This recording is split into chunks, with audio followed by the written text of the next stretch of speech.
आज बात करेंगे electric field due to dipole on equatorial line. देखिए, इससे पहले आपने एक्सियल लाइन के बारे में बहुत अच्छा समझा हुआ था। यानी कि जब भी किसी डाइपोल की चर्चा करते हैं, सपोज यहाँ एक डाइपोल है प्लस एंड माइनस, और इसके एक्सियल लाइन का मतलब आप जानते हैं पी की डायरेक्शन कुछ इस तरफ है, नेगेटिव से पॉजिटिव की तरफ, तो पी की डायरेक्शन के अलोंग ही निकालना ये एक्सियल लाइन कहलाता है। अब सपोज इनका जो मिड पॉइंट है, अगर आपने वहां से एक परपेंडिकुलर ड्रॉ कर दिया, आप इसको ऐसे भी समझ सकते हैं सॉरी, आपकी P की डायरेक्शन से यानी P से ठीक परपेंडिकुलर वाली लाइन, इसको अपन कहते हैं इक्वेटोरियल लाइन। तो दोनों चार्जेस को ज्वाइन करने वाली लाइन के ठीक परपेंडिकुलर अगर कोई लाइन आप ड्रॉ करें, इस लाइन को अपन इक्वेटोरियल लाइन कहते हैं। और इस पॉइंट के ऊपर कहीं भी किसी पॉइंट से आपसे पूछा जाए कि इस पॉइंट के ऊपर आप इलेक्ट्रिक फील्ड बताइए कि यहाँ कितना लगेगा, इन दोनों की कॉम्बिनेशन की वजह से, तो इन दोनों की कॉम्बिनेशन से जो इलेक्ट्रिक फील्ड यहाँ लगने वाली है, उसकी एनालिसिस के लिए अगर मैं यहाँ कोई पॉजिटिव टेस्ट चार्ज रख दूँ पॉजिटिव नेचर का, तो ऑब्वियस है कि ये प्लस इस पॉजिटिव को रिपेल करेगा, यानी कि कुछ इस डायरेक्शन में फोर्स लगेगी। यानी कि इस चार्ज की वजह से, अगर मैं इसे फर्स्ट चार्ज मान लूँ, तो इस चार्ज की वजह से जो इलेक्ट्रिक फील्ड की डायरेक्शन होगी वो कुछ इस डायरेक्शन में होगी, E1। नेगेटिव चार्ज इस पॉजिटिव टेस्ट चार्ज को अट्रैक्ट करेगा, तो इसकी वजह से जो डायरेक्शन होगी वो कुछ इस डायरेक्शन में होगी, यानी E2 की डायरेक्शन डाउन हो जाएगी। आप इसको ऐसे भी समझ सकते हैं कि इलेक्ट्रिक फील्ड की डायरेक्शन को इलेक्ट्रिक फील्ड की इंटेंसिटी की डायरेक्शन को लेने के लिए इलेक्ट्रिक फील्ड लाइंस को चेक करते हैं, मतलब उसी की डायरेक्शन के लॉन्ग होती है। और इलेक्ट्रिक फील्ड लाइन इस प्लस के लिए कैसे होगी, रेडियली आउटवर्ड, तो उसी डायरेक्शन में इसकी वजह से लगने वाली इलेक्ट्रिक फील्ड होगी। ये नेगेटिव है, इसके लिए नेगेटिव फील्ड लाइंस की डायरेक्शन इनवर्ड होती है, तो इस डायरेक्शन में काम करेगी। आपकी चॉइस, आप जैसे भी समझ सकते हैं।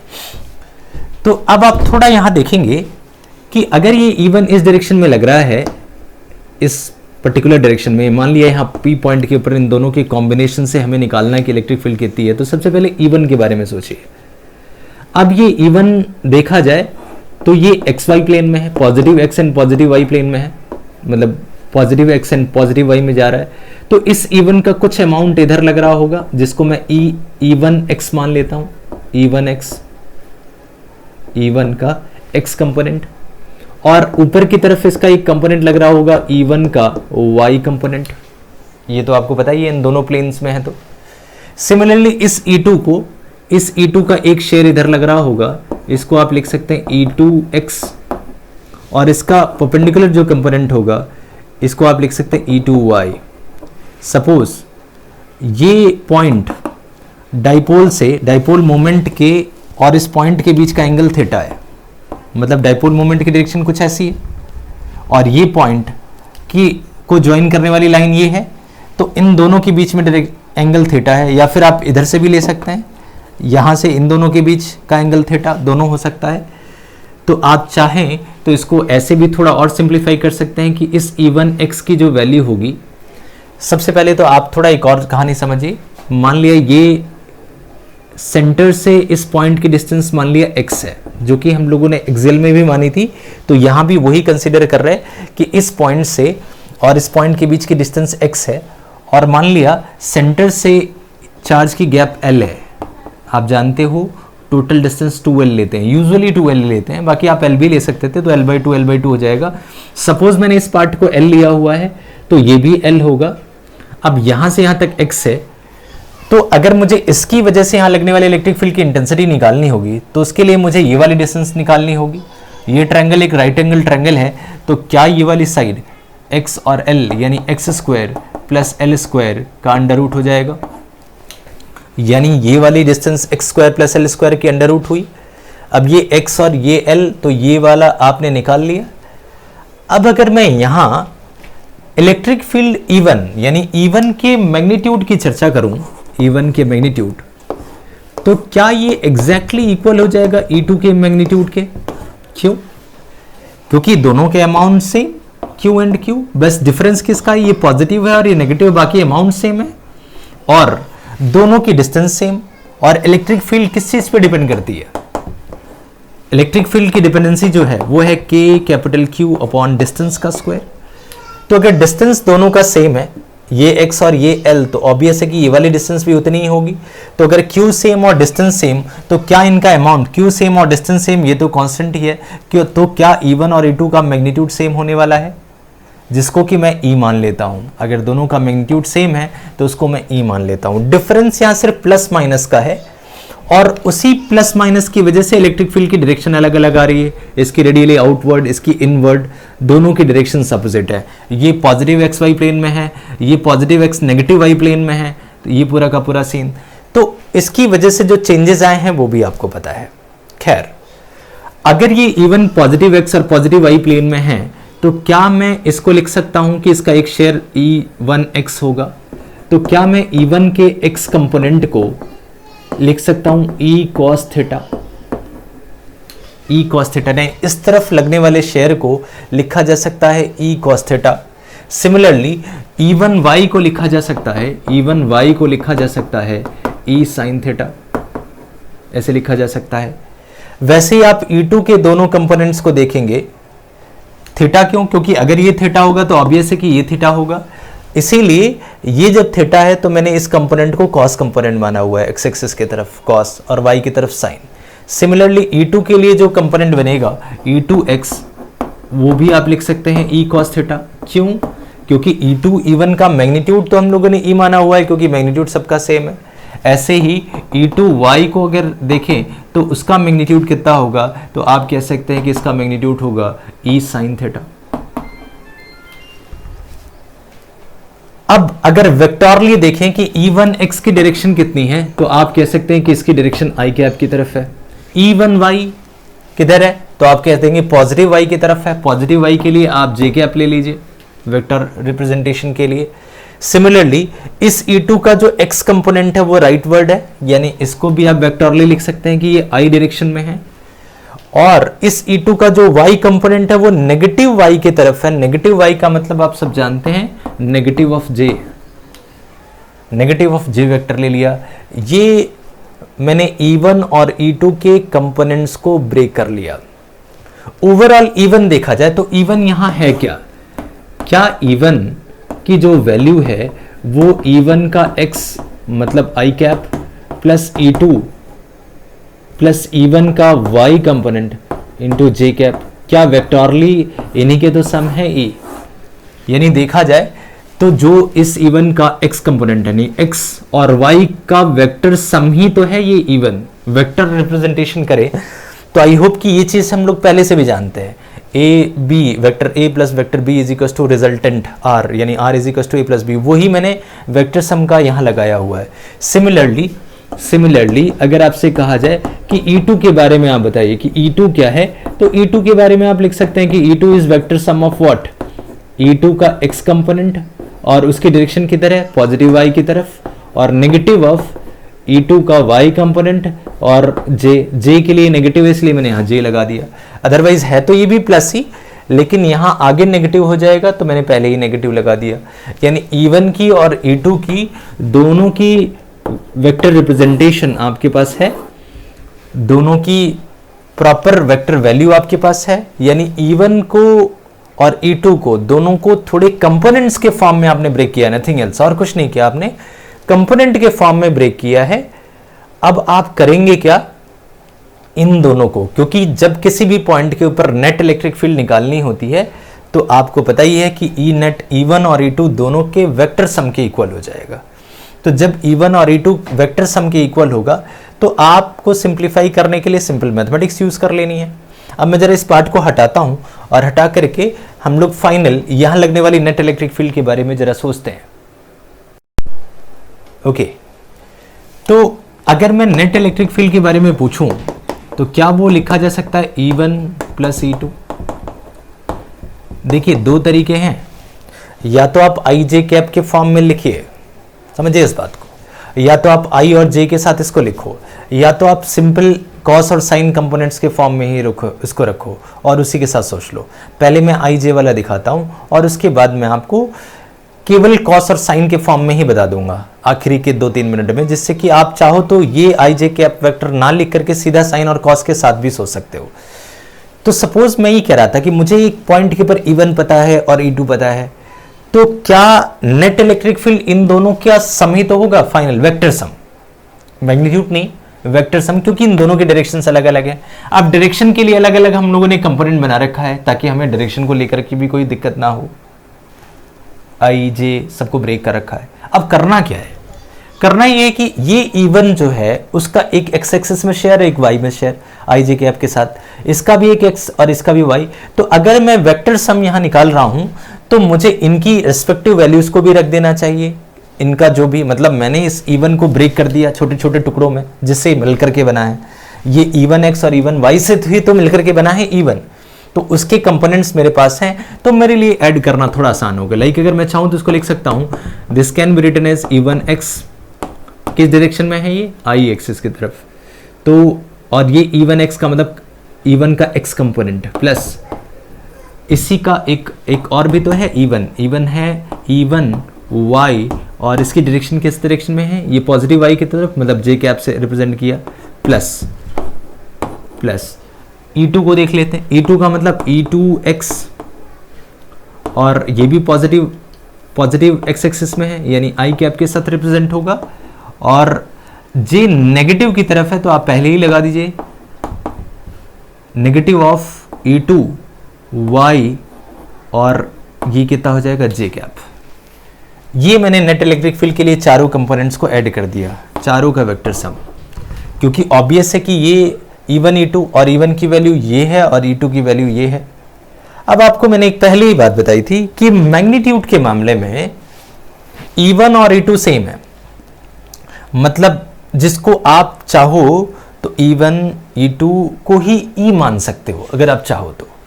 लाइक अगर ये E1 है तो इसकी जगह E लिख लो, यहाँ भी E लिख लो, यहाँ भी E लिख लो, आप यहाँ भी E लिख लो। सपोज अगर आप ऐसा करते हैं तो आप क्या लिख सकते हैं, यानी कि E x i cap plus E y j cap plus E x i cap minus E y j cap. क्योंकि चारों का मैग्नीट्यूड सेम है तो मैंने यहां लिख दिया। अब अगर आप ध्यान से देखेंगे यहां, तो आप ये देख सकते हैं ये E1x, ये EX i कैप और EX i कैप प्लस और प्लस में दोनों सम हो जाएगा, तो नीचे लिखा जा सकता है 2EX i कैप, और EY j पॉजिटिव में और EY j नेगेटिव में, ये दोनों एक दूसरे से कैंसिल आउट हो जाएंगे। तो बचेगा क्या हमारे पास, 2 times of EX i cap. ये नेट इलेक्ट्रिक फील्ड का फॉर्मूला हो जाएगा। इसको थोड़ा और ब्रेक करें आप तो इसको ऐसे लिख सकते हैं इस E नेट को, क्योंकि आप जानते हैं एक चीज, E net is equal to 2 times of EX। अब EX की वैल्यू है क्या, किसी भी x की, चाहे वो E1x हो चाहे E2x हो, उसको आप EX लिख सकते हैं। इसकी वैल्यू है क्या, तो आप लिख सकते हैं E cos theta, E cos theta, तो आप इसको लिख सकते हैं E cos थीटा। यहां लगाने की जरूरत नहीं थी, ये तो सिर्फ दिखाने के लिए था कि ये E1 की वैल्यू है किस में। तो अगर देखें तो ओवरऑल E1x की वैल्यू क्या थी, तो आपने कहा E1 cos थीटा वैल्यू थी, तो E net is equal to 2E cos theta, यहां से सॉरी 2E cos थीटा। इसको थोड़ा सिंप्लीफाई कर देता हूं मैं, यहां से आप देख सकते हैं this will be equal to 2E cos theta, और इसकी डायरेक्शन किधर होगी, पॉजिटिव x की तरफ, जिसको इंडिकेट मैंने i कैप के साथ किया हुआ है। तो ये हमारा फाइनल नेट इलेक्ट्रिक फील्ड का फॉर्मूला बना, जो आपको देखने को मिला कि नेट इलेक्ट्रिक फील्ड कुछ ऐसे देख सकते हैं इस तरीके से। अब आप चाहें तो थोड़ा और सिंप्लीफाई इसको कर सकते हैं। कैसे, आप यहाँ E की वैल्यू रख दीजिए, cos थीटा की वैल्यू रख दीजिए, और उसको रखने के बाद आप इसको सिंप्लीफाई कर लीजिए। ओके, तो आइए जरा देखते हैं। मतलब मैंने ये कहा था आपसे कि जो नेट इलेक्ट्रिक फील्ड बनी हमारे पास, नेट इलेक्ट्रिक फील्ड वो बनी 2 times of E cos theta, और डायरेक्शन पॉजिटिव I की तरफ थी, इसलिए मैंने यहाँ I कैप लगा दिया। अब E की वैल्यू क्या है यहाँ पे, आपको पता ही है कि डाइपोल की वजह से इक्वेटोरियल लाइन के ऊपर E का फार्मूला होगा क्या। E का स्टैंडर्ड फार्मूला आप सब जानते हैं, K capital Q upon distance का स्क्वायर। डिस्टेंस कितना निकाला था हम लोगों ने, ये अगर x था, ये l था, तो ये वाली डिस्टेंस कितनी थी? तो ये थी x square plus L square का अंडर रूट, यानी ये हो जाएगा x square plus L square का अंडर रूट और उसका स्क्वायर, क्योंकि के क्यू अपॉन डिस्टेंस का स्क्वायर है। ये तो हो गई कहानी इलेक्ट्रिक फील्ड की। अब जरा कॉस थीटा के बारे में सोचिए। अगर ये वाला एंगल कॉस थीटा मतलब थीटा है, तो कॉस थीटा का मतलब बेस बाई हाइपोटेनियस, बेस का मतलब यहाँ एल है, बेस का मतलब क्या है? एल है, और हाइपोटेनियस ये वाला है, तो बेस बाई हाइपोटेनियस यानी कॉस थीटा को मैं लिख सकता हूँ L divided by x square plus L square की पावर 1/2। अंडर रूट को मैंने 1/2 लिख दिया, नथिंग एल्स, अंडर रूट को 1/2 लिख दिया। और इस पूरे की डायरेक्शन किस तरफ है? तो आपने कहा कि जी ये तो आई कैप की तरफ है, मतलब पॉजिटिव एक्स एक्सिस की तरफ है, तो यहाँ आई कैप से दिखाऊंगा इसको।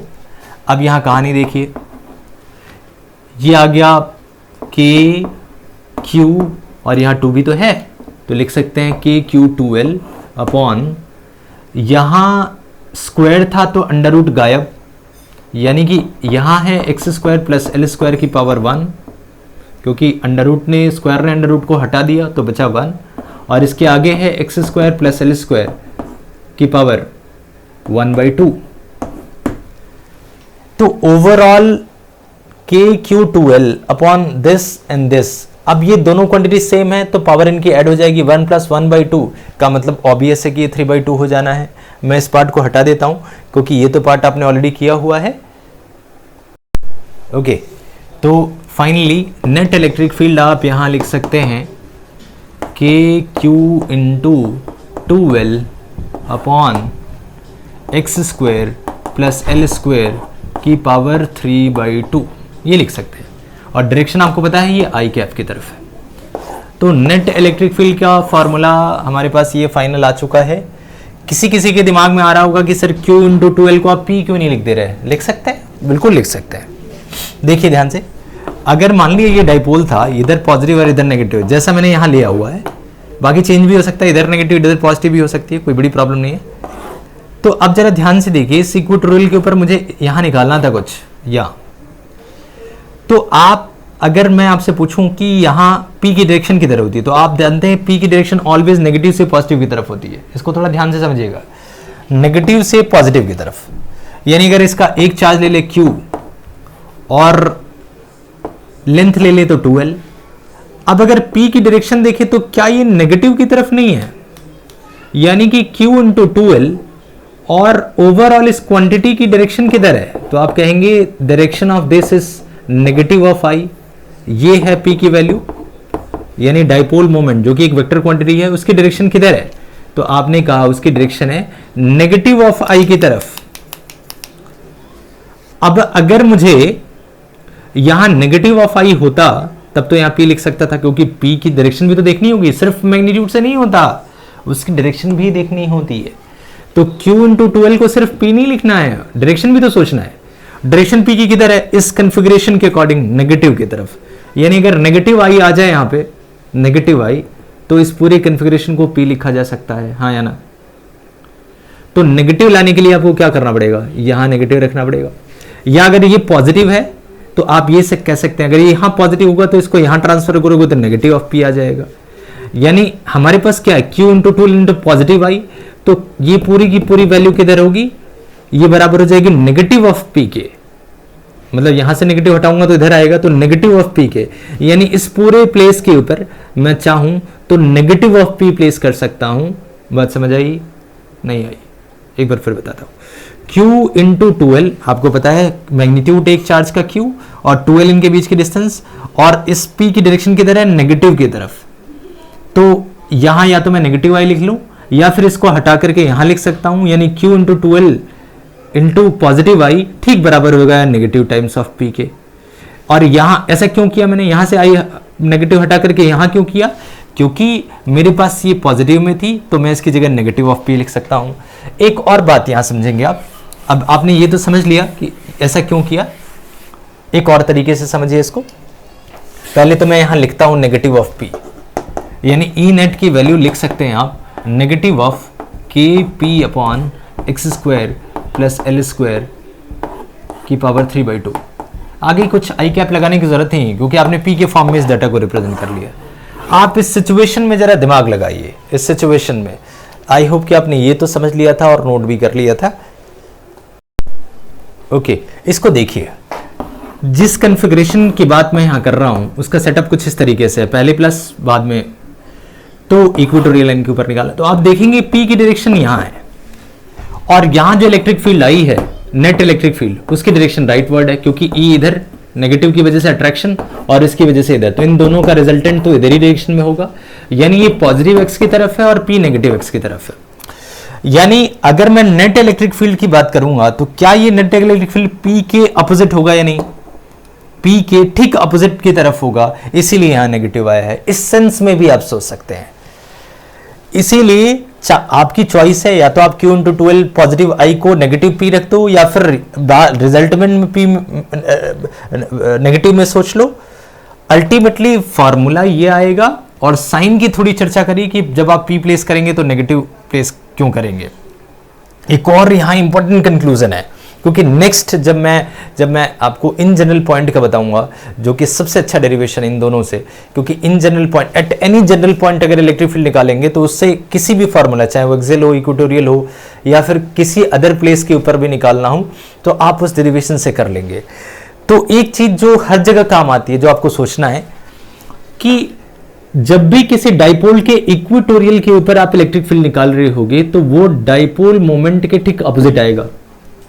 ये कॉमन सेंस है, लेकिन इस कॉमन सेंस को आपको ध्यान रखना है ऑलवेज, कि सपोज यहां देखिए, यहां नेगेटिव से पॉजिटिव की तरफ पी की डायरेक्शन ऐसी है, तो जो नेट इलेक्ट्रिक फील्ड होगी वो ठीक उल्टा, अगर ये नेगेटिव एक्स में है तो वो पॉजिटिव एक्स होगी। सोचिए यहां नेगेटिव होता और यहां पॉजिटिव होता, तो आपको पता है कुछ इस डायरेक्शन में पॉजिटिव की वजह से हो जाता E due to plus X, और इस डायरेक्शन में E due to negative X हो जाता, E due to negative Q, और फिर नेट इलेक्ट्रिक फील्ड इधर होती और डाइपोल मोमेंट की डायरेक्शन पॉजिटिव एक्स में होती। यानी जब डाइपोल मोमेंट पॉजिटिव होगा तो नेट इलेक्ट्रिक फील्ड नेगेटिव होगा, जब ये पॉजिटिव होगा तो डाइपोल मोमेंट नेगेटिव होगा। यानी कि इक्वेटोरियल लाइन के ऊपर नेट इलेक्ट्रिक फील्ड पी के जस्ट अपोजिट होती है। तो साइन को लेने में ये जो कंक्लूजन है ये बहुत ही इंपॉर्टेंट है, जो कि काम आता है। बाकी डेरिवेशन बहुत सिंपल था। आपको करना क्या था, एक प्लेस से दूसरे प्लेस कर निकाल लेना था, मतलब फर्स्ट की वजह से और सेकंड की वजह से, और दोनों के कंपोनेंट्स रिजॉल्व कर लेने थे। मैं आप सबको बताऊं, आप चाहते तो एक और तरीके से कर सकते थे। 2 मिनट आपका और लूंगा, उस 2 मिनट में मैं क्लियर करूंगा कि अगर आई जे कैप के लफड़े में नहीं पढ़ना चाहते तो आप सीधा कंपोनेंट्स के फॉर्म में ब्रेक करो। कैसे करोगे आप देखिए। ओके, आप डायरेक्ट ऐसे सोच सकते थे कि सपोज इसकी वजह से E1 आउटवर्ड, इसकी वजह से E2 डाउनवर्ड, इसका एक कंपोनेंट बना E1 cos थीटा, और इसी डायरेक्शन में इसका भी cos कंपोनेंट होगा E2 cos थीटा, क्योंकि ये थीटा है, और इसकी वजह से E1 sin थीटा ऊपर और E2 sin थीटा नीचे। आपने एक बात पता है कि E1 का मैग्नीट्यूड एग्जैक्टली बराबर है E2 के मैग्नीट्यूड को, जिसको कि आप E लिख सकते हो। अगर दोनों का मैग्नीट्यूड सेम है तो क्या E1 sin थीटा को मैं लिख सकता हूं E sin theta upward, E sin theta negative word. तो vertical net electric field vertical in vertical direction क्या जीरो हो जाएगा, यानी वर्टिकल डायरेक्शन में क्या कितना हो जाएगा, जीरो। क्यों? क्योंकि E sin थीटा ऊपर और E sin थीटा नीचे दोनों एक दूसरे को कैंसिल आउट कर रही हैं। अब सिर्फ बचेगा हॉरिजेंटल का, क्योंकि हॉरिजेंटल वाली सेम डायरेक्शन में है, तो E net in positive x axis आप लिख सकते हैं, तो दोनों का सम E1 cos theta plus E2 cos theta. अब E1 और E2 मैग्नीट्यूड के मामले में इक्वल है, तो आप लिख सकते हैं E cos theta plus E cos theta, यानी कि आप डायरेक्ट लिख सकते थे E net is equal to 2E cos theta. लेकिन आपको बताना पड़ेगा यहां भी कि इसकी डायरेक्शन कितनी है, किस डायरेक्शन में है, इन पॉजिटिव एक्स एक्सिस की तरफ। बस आप आई जे कैप से बच गए। अब यहां E का फॉर्मूला आपको पता है, के Q upon x square plus L square का अंडर रूट का होल स्क्वायर, और कॉस थीटा की वैल्यू वैसे ही रखेंगे, और यहाँ इन तीनों की वैल्यूज रख करके भी आप नेट इलेक्ट्रिक फील्ड वही लेकर के आएंगे जो फार्मूला आपने यहाँ डिराइव किया हुआ है, और वो फार्मूला है नेगेटिव ऑफ के P upon x square plus L square की पावर 3/2। यही फार्मूला आएगा, फार्मूला अलग नहीं आएगा। तो आप पूरा IJ में मेंशन करिए या फिर केवल साइन और कॉस के साथ रखिए, कोई प्रॉब्लम नहीं है। बाद में आपको नेगेटिव इसलिए लगाना पड़ेगा क्योंकि P की डायरेक्शन नेगेटिव J की तरफ होती है, मतलब नेगेटिव एक्स एक्सिस की तरफ। तो जब आप P प्लेस करेंगे तो नेगेटिव लगा देंगे क्योंकि E नेट पॉजिटिव एक्स की तरफ है, P के जस्ट अपोजिट है। तो फॉर्मूला यही आना है। इसमें एक बात और आपको ध्यान रखनी है कि जो हम लोग करते आ रहे हैं, एक्सेल में भी हम लोगों ने किया, और वो कहानी ये थी कि सपोज डाइपोल काफी शॉर्ट है, if dipole is quite short, यानी काफी छोटा है, या फिर ऐसे भी समझ सकते हैं अगर डाइपोल छोटा ना हो तो x बहुत बड़ा हो, यानी कि सपोज ये डाइपोल है, x बहुत बड़ा हो जिसके कंपैरिजन में काफी क्लोज लगे।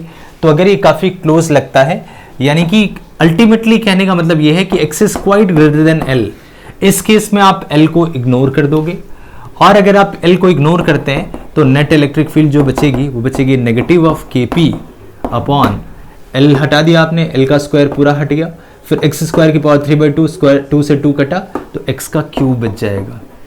तो आपको याद होगा आपने एक्सियल लाइन के लिए जब फॉर्मूला निकाला था तो उसका रिजल्ट आया था 2kp अपॉन एक्स क्यूब, और इक्वेटोरियल के लिए फॉर्मूला आया kp अपॉन एक्स क्यूब। आप इसको याद रख सकते हैं, एक जैसा ही है, बस 2 का डिफरेंस है। कुछ बच्चे इसको ऐसे भी याद रखते हैं कि एक्सियल लाइन में दोनों का कंट्रीब्यूशन है तो 2 टाइम्स है, इक्वेटोरियल में दोनों का आधा आधा कंट्रीब्यूशन है तो 1 के बराबर है। ऐसा नहीं, ऐसा है, बस इसको आप एक ट्रिक है जिससे कि आप ध्यान रख सकते हैं। तो ये ओवरऑल दोनों फॉर्मूलाज बहुत इंपॉर्टेंट थे जिनका आपको याद रखना है। अब हम लोग फाइनली एक ऐसा केस करेंगे जिसमें सारी चीजें आ जाए, चाहे वो एक्सियल हो, इक्वेटोरियल हो, या फिर कोई और भी एंगल हो, उसको भी हम लोग उसको कर सकें। उसे कहते हैं कि electric field at any general point, तो वो भी बहुत इंपॉर्टेंट है। इसको आप एक बार रिवाइज करेंगे, एक्सेल भी रिवाइज करेंगे तो आपको इन जनरल वाला बहुत अच्छे से समझ आएगा। इन जनरल सबसे ज़्यादा इंपॉर्टेंट है, जैसा कि मैंने बताया, और इंपॉर्टेंट ये दोनों हैं क्योंकि ये जो फार्मूलाज हैं एक्सियल और इक्वेटोरियल के, ये अलग अलग फॉर्मेट्स में आएंगे, कहीं ना कहीं एवरी प्लेस पे आएंगे। चाहे वो कल को डिफरेंट स्ट्रक्चर का भी निकालना हो, डाइपोल से हटके भी निकालना हो, तब भी ऐसे कॉन्सेप्ट हमारे लिए इंपॉर्टेंट होंगे। और जब आप पोटेंशियल निकालोगे तो वहां भी सेम डेरिवेशन करोगे इलेक्ट्रिक पोटेंशियल के फॉर्म के लिए। इक्वेटोरियल में नहीं, वहां तो जीरो आएगा, बाकी एक्सियल के लिए वही कॉन्सेप्ट यूज करेंगे। तो जो तरीका इसका था वो हमारे लिए इंपॉर्टेंट था, उसका आपको ध्यान रखना था। तो आई होप कि आपको समझ आया होगा। बाकी आप इसमें ध्यान से इसका रिवीजन और इसकी न्यूमेरिकल प्रैक्टिस जरूर करें। Thank you.